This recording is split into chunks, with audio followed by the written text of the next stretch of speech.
What I am about to say, it really hurts, more than words can ever carry.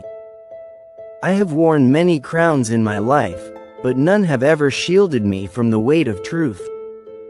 Today, I lay down all defenses, not as a ruler, not as a royal, but as a man whose heart has bled in silence for far too long. There are things that echo in the chambers of my soul, unspoken for years, held back by duty, image, and fear. But silence can be a prison, and I'm ready to free myself from it, even if the cost is pain. The world often sees me as strong, composed, and untouched by grief, but they forget that behind the name Fazza, behind the title Sheikh Hamdan, lives a heart that feels every wound deeply. It hurts to remember, and even more to confess. I trusted, I loved, I hoped, and somewhere along the way, something precious was lost. The story everyone believed, the version they were fed, it was never the full truth. And maybe, just maybe, it's time the veil is lifted. There was a woman, brave, rare, and so beautifully human.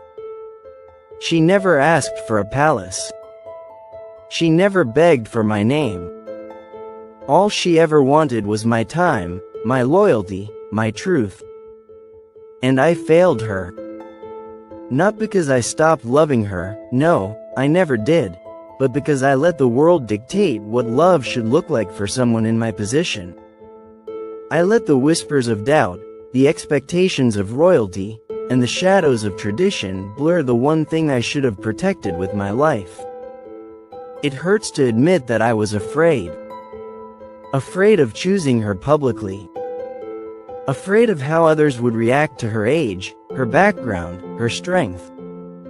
She didn't fit their mold, and in my silence, I let them believe she wasn't worthy. But she was, more than anyone else ever could be. And I live with the ache of knowing that the one woman who truly saw me, touched me beyond the skin, and loved me without any conditions, walked away with tears I caused. There were moments, fleeting but eternal, when we sat together, just two souls stripped of title and time. In those silences, I found a peace I've never felt in any palace hall. She gave me poetry without pen, and fire without flame. Yet I let her go, because I couldn't promise her a life without fear or compromise. And that choice, my choice, has haunted me in ways I cannot explain. I still remember her words, soft but unwavering.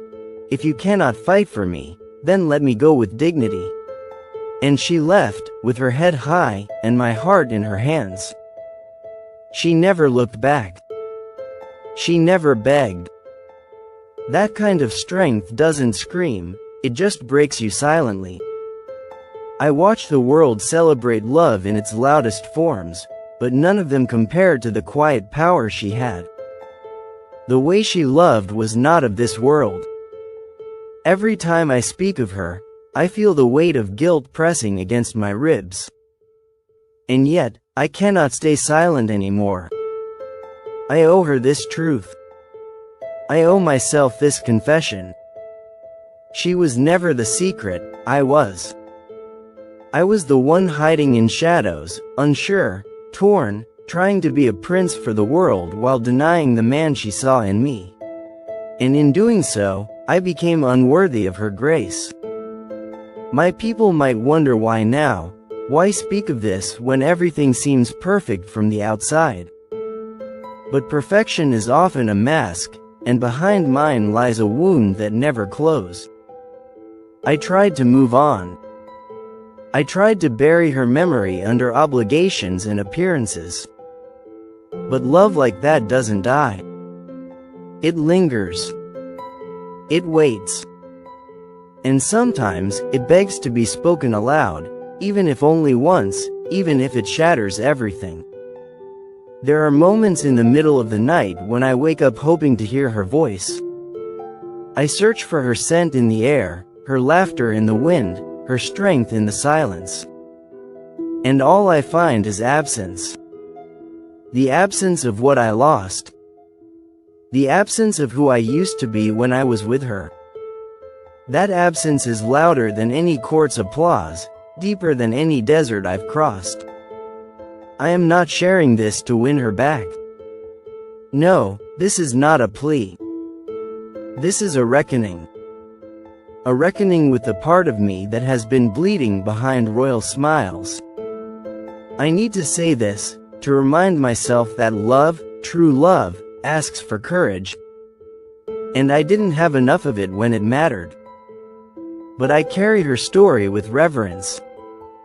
I carry it with a pain that reminds me I once had something sacred.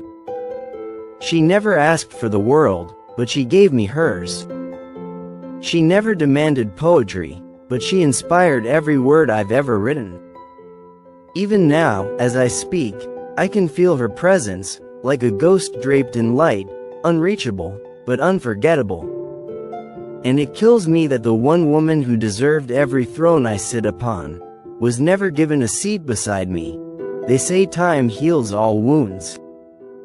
But this wound, this regret, only deepens.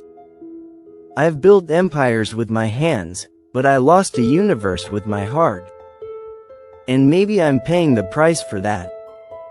Maybe this pain is the price of truth unspoken, and love unclaimed. But I will not hide anymore. Not from myself, not from her memory, and not from you. So hear me when I say this, it really hurts. It hurts to know that I was loved so completely and still let her go. It hurts to realize that the greatest treasure I ever had was not a crown or a title, but a woman who loved me without needing either. And if she ever hears this, I hope she knows, I never stopped loving her. I never will. Some days I wonder if she still carries my name in secret places, hidden in the folds of her notebooks, whispered in her prayers, or folded deep within her sighs. Does she remember the sound of my voice when it trembled with truth? Does she still recall how I used to pause before saying her name, as if it were too sacred to rush?